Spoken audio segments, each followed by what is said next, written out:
तो एंटीबायोटिक के बाद ये इलाज आराम से हो जाता है। टेट्रासाइक्लिन दवाइयाँ चलती थी, पेनिसिलिन, स्ट्रेप्टोमाइसिन, इससे ये क्लियर हो जाता है। उसको निमोनिक प्लेग कहते हैं। उसमें क्या है, उसमें आदमी से आदमी ट्रांसमिशन हो सकता है, ह्यूमन टू ह्यूमन। तो वो काफ़ी इन्फेक्टिव रहता है। अमेरिका में भी आप देखेंगे कुछ एरिया है जहाँ पे वाइल्ड रोडेंट्स में प्लेग है। नमस्कार, मैं प्रोफ़ेसर अमिताभ बनर्जी। मैं एक महामारी विशेषज्ञ हूँ और यूएचओ का चेयरपर्सन, और क्यूवाई प्लेटफ़ॉर्म हमारे मीडिया पार्टनर है। आज हम इस प्लेटफ़ॉर्म से बात करेंगे असली महामारियाँ जो होती थी, उनमें से एक प्लेग होता था। प्लेग का नाम सुना होगा आपने। ये होता था, इसमें कि पूरे के पूरे शहर खत्म हो जाते थे, पूरे के पूरे गाँव खत्म हो जाते थे। 40 से 50% इसका ये रेट था, डेथ रेट।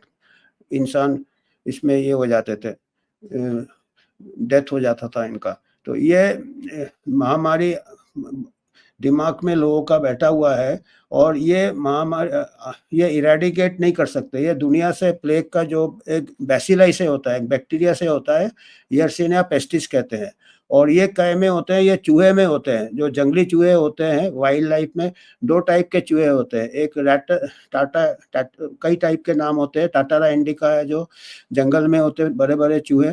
फिर अपना डोमेस्टिक होते हैं, जो घर के चारों तरफ आते हैं, जो शहर में आते चूहे, जहाँ पे आपका कचरा ठीक से साफ नहीं कर रहे हैं। आजकल आप देखेंगे खाने का फ़ास्ट फूड है, फिर खाने के रेस्टोरेंट से हमारे यहाँ फेंक देते हैं, चूहे को अट्रैक्ट करते हैं। तो वो चूहे में अगर प्लेग बैसिलाई है, इसका जो बैक्टीरिया है, या वो चूहे जंगली चूहे से इंटरैक्शन होता है, उसमें क्या डायरेक्ट चूहे से नहीं फैलता है। चूहे के ऊपर एक वो इंसेक्ट रहता है, फ्ली जिसको कहते हैं। फ्ली को क्या कहेंगे, हिंदी में क्या कहेंगे फ्ली को, मैं देखता हूँ हिंदी में फ्ली को क्या कहते हैं। एक एक प्रकार का चपटा-सा इंसेक्ट होता है, अभी आपका उसको फ़ोटो बताया था उसने आपको। हिंदी में क्या कहते हैं इसको, देहिका कहते हैं, पर ये चपटा-सा होता है, कॉकरोच जैसे नहीं होता है, बट चपटा होता है और पतला बॉडी होता है। ये चूहों के ऊपर रहता है। इसको रैट फ्ली कहते हैं। ये इंसेक्ट होता है, जैसे मच्छर से मलेरिया फैलता है, ये रैट फ्ली से प्लेग फैलता है। तो ये खून चूसता है चूहों का, तो एक चूहे से दूसरे चूहे में ये फैलता रहता है। और इस ये जो बैक्टीरिया है, यर्सिनिया पेस्टिस, वो निगलता है और इसके बॉडी में वो बैक्टीरिया मल्टीप्लाई होता है। फिर दूसरे चूहे को काटता है, तो वो दूसरे चूहे में फैलता है। तो ये वाइल्ड लाइफ में जो जंगली चूहे हैं, ये साइकिल चलता रहता है। और इंसानों में क्या है, बाय चांस अगर स्पिल हो जाता है, जंगल से कोई कैंपिंग में जाते हैं, उनको अगर रैट फ्ली, अगर वो डायरेक्ट चूहा काटने से नहीं होता है, उसके ऊपर जो इंसेक्ट होता है वो काटने से, और उसके अंदर अगर वो बैक्टीरिया हो, उससे फिर ये फैलने का ये रहता है इसको। तो ये जो मैं बता रहा था, ये इसको पहले क्या था कि ये बैक्टीरिया से होता है, और इसका क्या है कि इसका इलाज है। जब एंटीबायोटिक आविष्कार हुआ था, वो एंटीबायोटिक के बाद ये इलाज आराम से हो जाता है। टेट्रासाइक्लिन दवाइयाँ चलती थी, पेनिसिलिन, स्ट्रेप्टोमाइसिन, इससे ये क्लियर हो जाता है। इससे डेथ रेट, ये महामारी से डेथ रेट बंद हो गया। पर अभी कई जगह ये एग्ज़िस्ट करता है, वाइल्ड लाइफ़ में एग्ज़िस्ट करता है।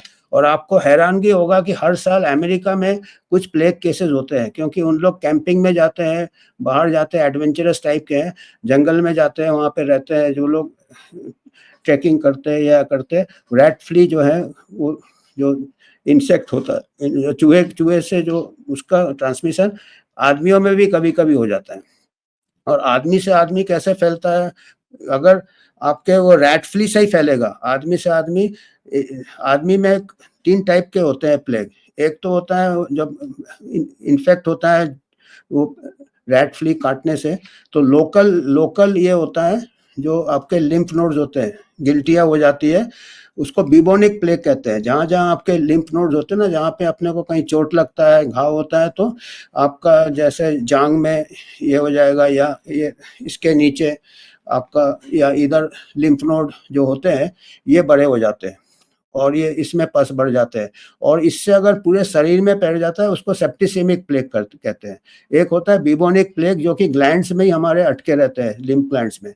उसके बाद वो पूरे बॉडी में फैल जाता है, उसको कहते हैं सेप्टिसेमिक प्लेग और वो काफ़ी उससे फिर बचने का ये मुश्किल हो जाता है, इन्फेक्शन चारों तरफ फैल जाता है। और एक तीसरा और खतरनाक होता है जो कि अगर हमारे लंग्स में फैल जाए, फेफड़ों में, उसको निमोनिक प्लेग कहते हैं। उसमें क्या है, उसमें आदमी से आदमी ट्रांसमिशन हो सकता है, ह्यूमन टू ह्यूमन, तो वो काफ़ी इन्फेक्टिव रहता है। पर इसका आज के तारीख में इसका ट्रीटमेंट है, इसका ट्रीटमेंट कोई भी एंटीबायोटिक, टेट्रासाइक्लिन, डॉक्सीसाइक्लिन, ये ड्रग ऑफ चॉइस है, स्ट्रेप्टोमाइसिन है।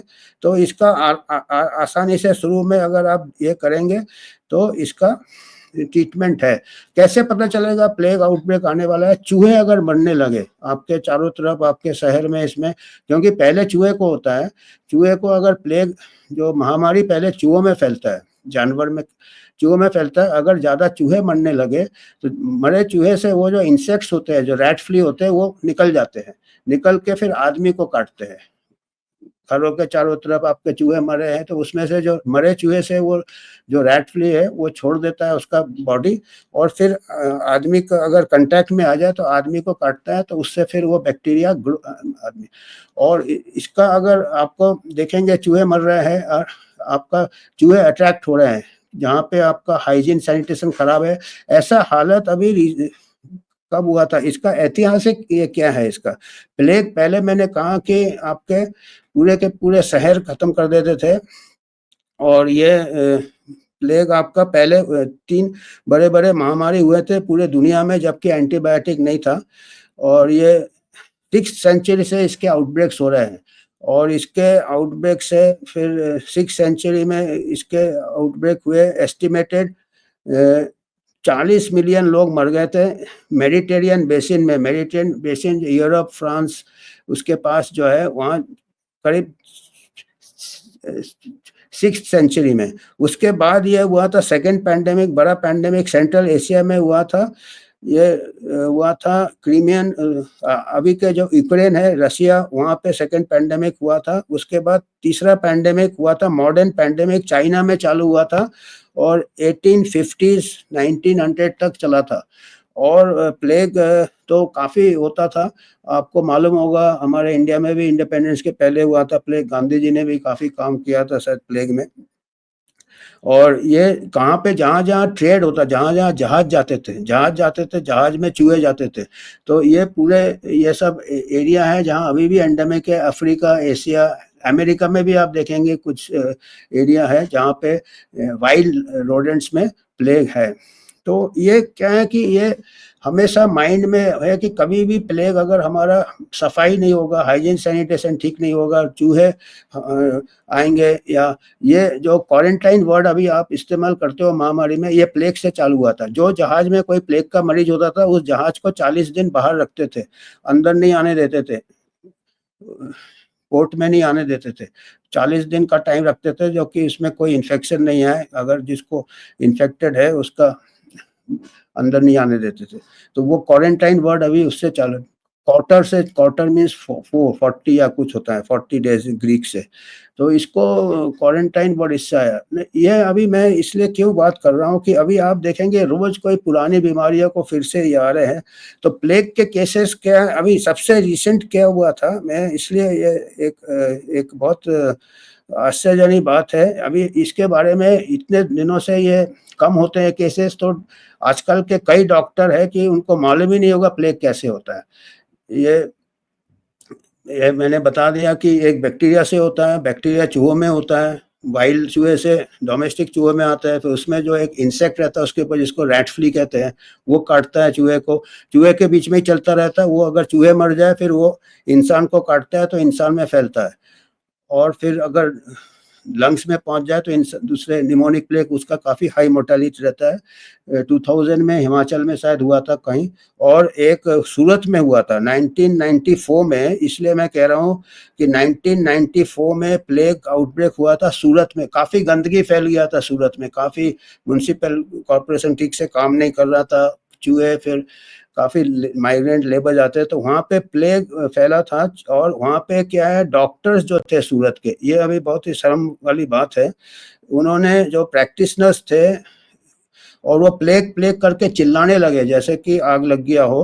एंड एक डॉक्टर ने दूसरे से पूछा है, ये एक पेपर है इसमें, उसमें से मैंने लिया कि what are the causes of plague, मैंने डॉक्टर को ही नहीं मालूम है। Doctor asked each other, I do not know was a common answer. Doctors को 1994 की बात है, डॉक्टर्स को प्लेग के बारे में मालूम ही नहीं था।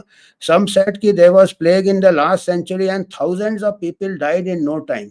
वो होता था पिछले 2 साल सेंचुरी 3 सेंचुरी पहले होता था, उस टाइम एंटीबायोटिक्स नहीं था, बट जब से एंटीबायोटिक है इसका इलाज है, डॉक्टर को पैनिक नहीं करना चाहिए। तो some added there was plague, practitioner एक डॉक्टर ने बोला मेरे को तो लगता है कि इसका कोई इलाज ही नहीं है प्लेग का। बताइए 1994 में गुजरात में डॉक्टर कह रहे हैं। Others added anything can happen in this city full of filth and dirt. इस शहर में कुछ भी हो सकता है, इतना गंदा शहर है। हाउ इग्नोरेंट डॉक्टर्स, कितने मतलब इनका नॉलेज कितना कम है। The behaviour of doctors during the mnemonic plague in Surat in September October 1994 was a blot on the medical profession. ये जो बिहेवियर था डॉक्टर का सूरत में सितंबर अक्टूबर 1994 में, एक कलंक था मेडिकल प्रोफेशन के ऊपर, एक कलंक था।